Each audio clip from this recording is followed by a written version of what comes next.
제2순환도로 1구간 관리운영권 매입 시 통행료를 500원으로 낮춰 운영하는 것이 가능할 것으로 보입니다.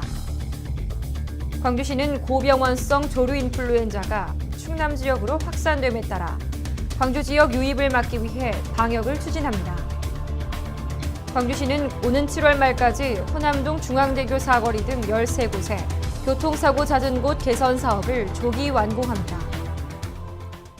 여러분 안녕하십니까? GTN 뉴스입니다.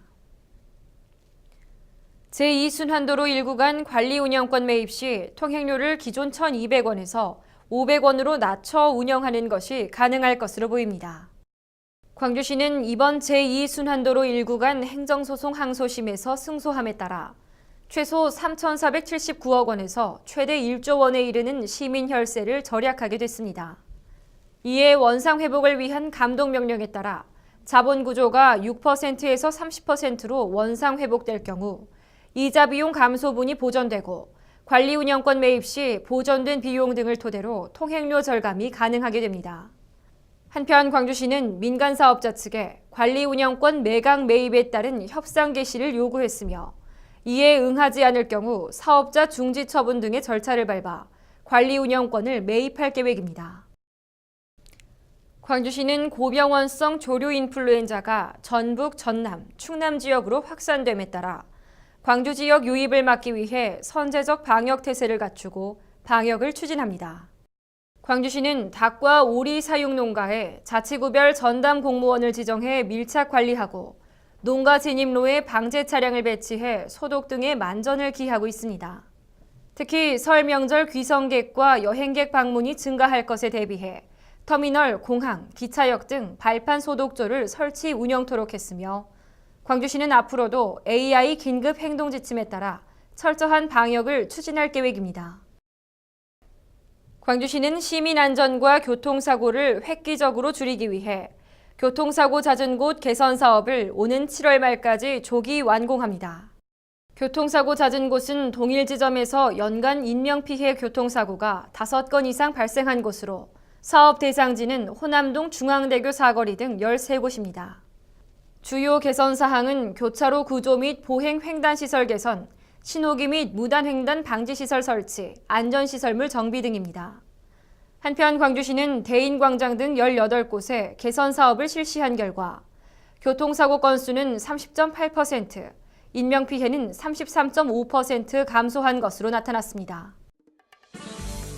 다음은 GTN 단신입니다.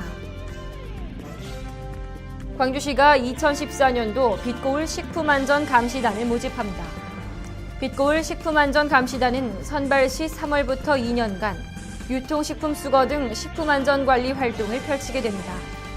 신청 자격은 현재 주민등록지가 광주시 거주주민으로 관련 학과 졸업자 또는 식품위생 업무에 1년 이상 종사한 경험 등이 있으면 지원할 수 있고 오는 2월 5일까지 각종 서류를 구비해 광주시 식품안전과로 우편 또는 방문 접수하면 됩니다. 광주시는 2014년도 광주형 예비사회적 기업과 일자리 창출 사업 기업을 모집합니다. 취약계층의 일자리 및 사회서비스 제공 등 사회적 목적을 실현하는 비영리 법인단체는 신청 가능합니다. 제품개발 사업개발비 등이 지원되며 예비사회적 기업 선정 시 신규 고용 참여, 근로자 인건비를 동시에 지원받을 수 있습니다. 신청은 오는 2월 7일까지 각각 신청서와 사업계획서 등을 구비해 소재지 관할 구청으로 우편 접수하면 됩니다. 광주시가 광주새 야구장을 시민들이 직접 관람할 수 있도록 현장 관람을 추진합니다. 광주새 야구장 현장 관람은 내년 2월 16일까지 주 2회 실시하는 것으로 매주 토요일과 일요일 오후 3시부터 4시까지며 각각 선착순 100명입니다. 이번 현장 관람은 시민 누구나 참여할 수 있고 시설 관람, 기념 촬영 등을 실시합니다. 현장 관람을 원하는 개인 및 단체는 광주시 홈페이지 배너를 통해 매주 월요일 오전 9시부터 신청 접수하면 됩니다. 이상으로 GTN 뉴스를 마칩니다. 시청해주신 여러분 고맙습니다.